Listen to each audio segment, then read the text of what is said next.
হরে কৃষ্ণ। তো আজকে ভক্তি হরিবাসন প্রাঙ্গণে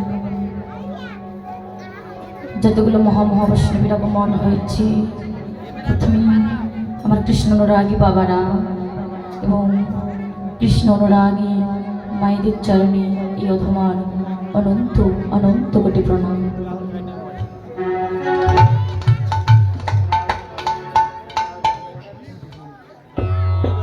এরপর আপনাদের মধ্যে কৃষ্ণ অনুরাগী বাবারা এবং কৃষ্ণ অনুরাগী মায়েরা, আপনাদের মধ্যে পরমাত্মারূপী ভগবান শ্রীকৃষ্ণ বিরাজমান। তো আপনাদের মধ্যে সেই পরমাত্মারূপী ভগবান শ্রীকৃষ্ণের আমার আতুল চরণে আমার সহস্র কোটি প্রণাম। এরপর আমার পিতামাতার চরণে আমার সহস্র সহস্র কোটি প্রণাম। এরপর আমার শ্রী গুরুদেবের আমার আতুল চরণে, যিনি কিনা আমার মনের মধ্যে সব অন্ধকার দূর করেছে। বাবা, এই বহিরঙ্গের কলঙ্ক, বহিরঙ্গের কালিমা বা অন্ধকার দূর করা যায়, তাই না? অন্ধকার দূর করা যায় না? কেমন করে?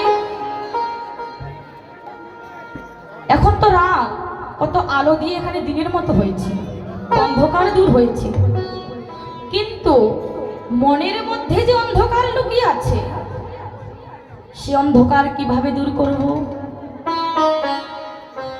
না মহাজন বলছে, যদি তুমি মনের অন্ধকার দূর করতে চাও, তাহলে আগে করো তুমি সদ্গুরুর আশ্রয় নিতাই গৌর হরি।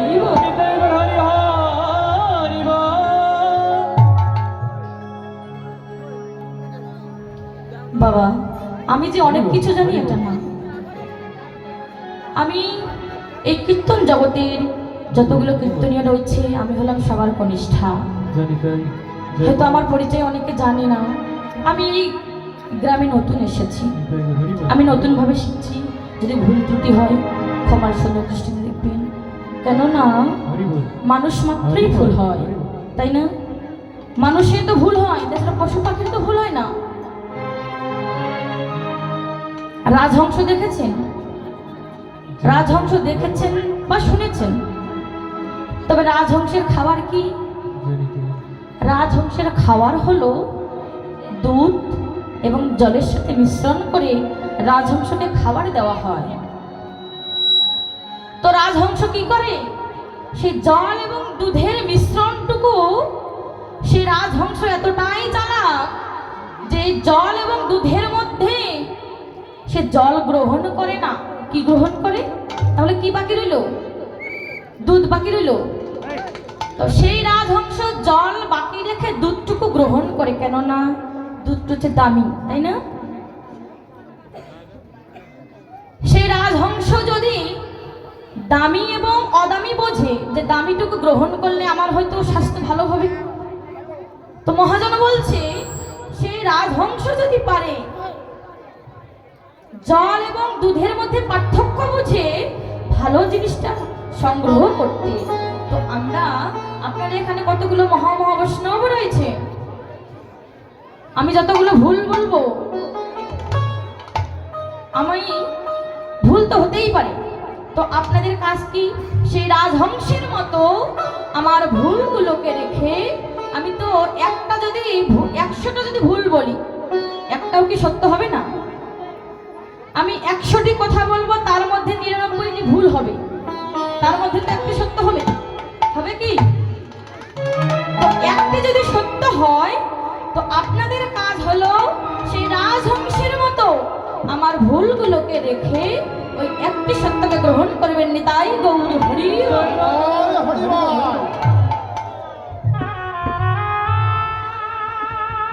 বিশ্বকবি রবীন্দ্রনাথ তার কবির ভাষায় প্রকাশ করেছে, কে লইবে মোর কার্য কহি সন্ধ্যা রবি, শুনিয়া জগৎ নিরুত্তর সবই।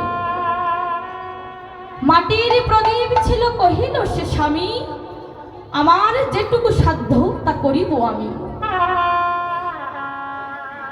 একটি মানুষের মধ্যে সব গুণ থাকতে পারে না বাবা, পারে? একটি মানুষের মতো সব গুণ থাকতে পারে না, কেননা সেই মানুষটি তো সেই লাইব্রেরির প্রকাশিত বই নয় যে একের মধ্যে সব থাকবে।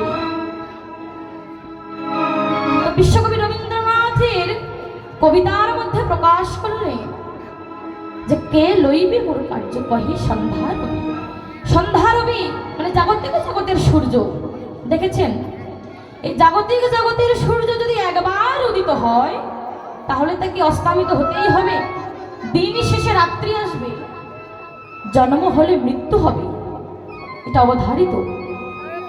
তো সেই সূর্যদেব বলছে আমি যখন অস্তামিত চলে যাব, আমি যে কাজটা করি এই জগৎবাসীকে যে আলো দান করি, তো আমি যখন অস্তামিত যাব এই জগৎ কিন্তু অন্ধকারে নেমে আসবে, তো আমার পরিবর্তে এই কাজটি কে করতে পারবে? বাবা, এই জাগতিক সংসারে এমন কোনো ব্যক্তি আছে যে সূর্যের কাজটুকু করতে পারবে? পারবে? পারবে কি? কথা বলবেন। এই কথা শুনিয়ে জগতের সকলে স্তব্ধ হয়ে গেছে যে আমরা তো সূর্যদেবের মতো এত আলো ছড়াতে পারবো না। যদি পারি কিছু একটা, এই যেমন কারেন্টের বাল্ব দিয়ে কিছুক্ষণের জন্য আলো দিতে পেরেছি। তো সূর্যদেবের এমন কথা শুনে জগতের সবাই স্তব্ধ হয়েছে। এ কথা শুনে মাটির প্রদীপ ছিল, কহিল সে স্বামী। মাটির প্রদীপ মানে দীপশিখা, সে বলছে যে আমার যেটুকু সাধ্য তা করিব আমি। হে সূর্যদেব, তুমি যখন অস্তামিত চলে যাবে তখন আমি আমার যেটুকু সাধ্য তা দিয়ে জগৎবাসীকে আলো দান করব। ঠিক তদ্রূপ আমি তো সব কিছু জানি না বাবা, এই সূর্যের মতো সব ক্ষমতা আমার কাছে নেই। সেই মাটির প্রদীপের ন্যায় আমার যেটুকু সাধ্য তা আমি আপনাদের মধ্যে আস্বাদন করতে পারবো না। তাই গৌর হরি হরিবল হরিবল হরিবল হরিবল। আজকে যে আমি এখানে হরিকথা লীলা কথা শ্রবণ করাতে চলেছি, তার আগে কিন্তু একটি মহৎ কাজ বাকি রয়েছে। কেননা শাস্ত্রে বলছে মুকং করতি বাচলং পঙ্গুং লঙ্ঘয়তি গৃহীম যাতে কৃপাতমহং বন্দে পরম আনন্দ মাধব।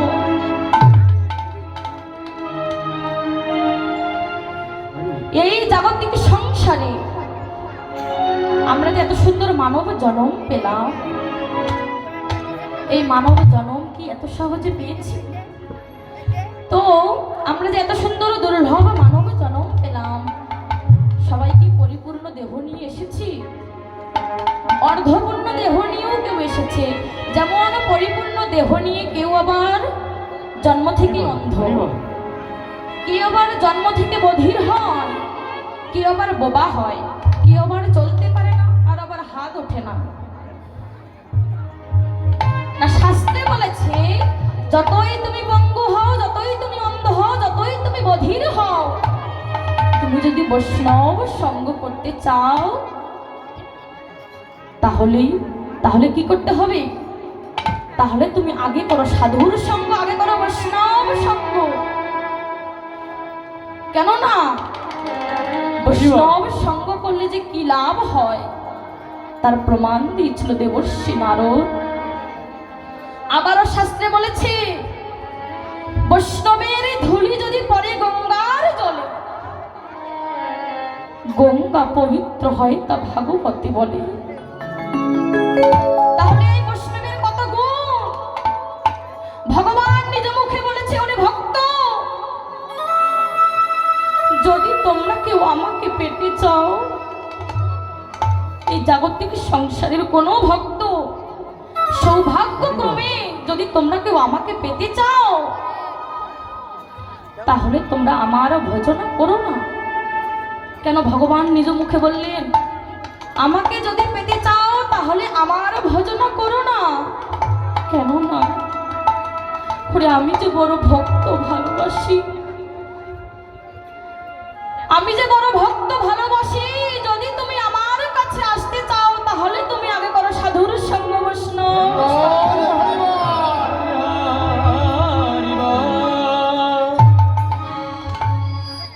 এই বৈষ্ণবের সঙ্গ করলে কি হয় তা নারদ।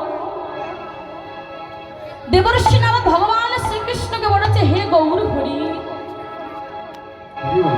এই ভক্ত সঙ্গ করলে কি হয় তাকে তুমি আমাকে বুঝিয়ে দিতে পারবে? ভগবান বলছে, ওরে নারদ, এই ভক্ত সঙ্গ করলে কি হয় তা তো তুমি বুঝতে পারবে না, কারণ দেবর্ষি নারদ নিজেই একজন ভক্ত ছিলেন। যখন বারবার বলছে, দয়াময়, ভক্ত সঙ্গ করলে কি হয় আমাকে একবার বুঝিয়ে দাও, ভগবান তখন বলছে, ওরে নারদ, তুমি যদি ভক্তের মহিমা জানতে চাও তাহলে তুমি কি করবে জানো? তোমার কাজ হলো, তুমি কাল প্রভাতে উঠে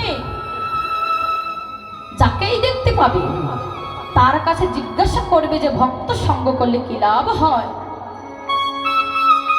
তো দেবর্ষি নারদ প্রভাত সময়ে উঠে একটি ওই যে গোবরের মধ্যে যে পোকা জন্ম নেয়, চেনেন তো, গোবরে পোকা, এইদিকে কি বলে জানি না, তবে আমাদের দিকে গৌরী পোকা বলে। তো দেবর্ষি নারদ সেই প্রভাত সময়ে উঠে গৌরী পোকার দর্শন পেল, কেননা ভগবান বলছে যাকেই দেখতে পাবে তাকেই জিজ্ঞাসা করবে ভক্ত সঙ্গ করলে কি লাভ হয়। তখন দেবর্ষি নারদ বলছে, ও গৌরী পোকা, তুমি কি বলতে পারবে ভক্ত সঙ্গ করলে কি লাভ হয়? হরি বল, হরি বল। যেই না এই কথাটি ওই গৌরী পোকার কর্ণে গিয়েছিল, সঙ্গে সঙ্গে সেই পোকার মৃত্যু হলো। কেন? দেবর্ষি নারদ তো হতভাগ হয়ে গেল যে আমি যেই না জিজ্ঞাসা করলাম, আমারও কথা শুনে এই প্রাণীটি ইহলোক ত্যাগ করে পরলোকে গমন করলো। আবার প্রভুর কাছে এসে বলেছে, দয়াময়, তোমার কথা মতো আমি যার দর্শন পেলাম তাকে জিজ্ঞাসা করলাম ভক্ত সঙ্গ করলে কি লাভ হয়, কিন্তু আমার কথা শুনে যে সেই প্রাণীটিও মৃত্যুবরণ করলো। তখন ভগবান বলছে, নারদ, তুমি আবার কালকে অপেক্ষা করো, কালকে তুমি যাকে আবার দেখতে পাবে তাকে জিজ্ঞাসা করবে ভক্ত সঙ্গ করলে কি লাভ হয়। তারপরের দিন দেবর্ষি নারদ দেখতে পেল একটি টুনটুনি পাখিকে গাছের ডালে। তো সেই টুনটুনি পাখিকে যেই না দর্শন করলো, বলছে, ওই টুনটুনি পাখি, তুমি কি বলতে পারো ভক্ত সঙ্গ করলে কি লাভ হয়? আবারও তার কথা শুনে সঙ্গে সঙ্গে টুনটুনি পাখিটিও মৃত্যুবরণ করলো। তখন দেবর্ষি নারদ বড় চিন্তায় পড়ে গেল, আমি যে একটি প্রশ্ন জিজ্ঞাসা করছি, তো আমার প্রশ্ন শুনে এত নিরীহ প্রাণীগুলো চলে যাচ্ছে, ছুটতে ছুটতে চলেছে ভগবানের কাছে, বলছে, দয়াময়, তুমি আমাকে কি কাজ করতে বললে প্রভু, যে তোমার কথা মতো আমি যাকে জিজ্ঞাসা করছি সেই ইহলোক ছেড়ে পরলোকে গমন করছে। আমার যে বড় জীব হত্যা হয়েছে, মহাপাপ হয়ে যাচ্ছে, কেননা আমার কথা শুনে তারা মৃত্যুবরণ করছে।